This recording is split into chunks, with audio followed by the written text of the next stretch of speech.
ধান শীত একবারে তছনছ হয়ে দিতেছি, গরমে খেলান্ত হয়ে যায়। 100 টাকা লুজি করতেছি না, সেটা পয়সা লইছি। গরমের লাগে দুপুর 1টার দিক দিয়ে 12টার দিক দিয়ে বইছি, এখন 2টা 2:30 বাজতেছে। কারণ ওই যে তাপমাত্রা বেশি, এই কারণে যাই নাই মামা। অনেক গরম, রিক্সা চালাইতে পারছি না। এই গরমে এখানে এসে বসে রয়েছি, বসে এখন একটু রেস্ট লইতেছি। দিন ধরে অত গরম পড়ছে, খুব অশান্তি শুরু হয়ে গেছে। রাত দিন ঘুম নাই, সকালে 12টার দিকে এত গরম, মানে জান বার হয়ে যায়।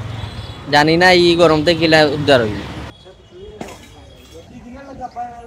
মামা গরমের লাগে দুপুর 1টার দিক দিয়ে 12টার দিক দিয়ে বইছি, এখন 2টা 2:30 বাজতেছে। কারণ ওই যে তাপমাত্রা বেশি, এই কারণে যাই নাই মামা, বসে রয়েছি। এখন আধা ঘন্টা দেখা গেল একটু তাপমাত্রাটা কম। টানা সপ্তমবারের মতো বেস্ট টিস্যু পেপার ব্র্যান্ড হিসেবে স্বীকৃতি পেয়েছে বসুন্ধরা টিস্যু।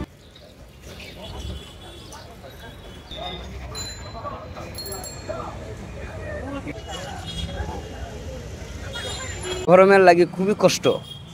গরম বেশি, তাপ বেশি, ওইদের গাড়ি চালাতে পাইছি না, থাকা যায় না, রোড থাকা যায় না। অনেক গরম, রিক্সা চালাইতে পারছি না। এই গরমে এখানে এসে বসে রয়েছি, বসে এখন একটু রেস্ট লইতেছি। গরমের লাগে ঘরে যে বউ বাচ্চা আছে, তারা যে কি খাওয়াই মন নিজেই ভাবতে কুলাইতাম পারি না। গরমের লাগে সহ্য না, গিয়া যে কাম কাজ করতাম, গরম অতিরিক্ত দিলাইছে। গরমের জন্য গাড়ি চালাইতে পারতেছে না, রুজি নাই, সেই শরীর ক্লান্ত হয়েছে। গরম, যারা তো ফ্যানের তলায় বসে থাকে তারা তো আরামে থাকে, আমরা খুব ক্লান্ত হইয়া গেছি, গাড়ি চালাইতে পারতেছি না গরমের চোটে।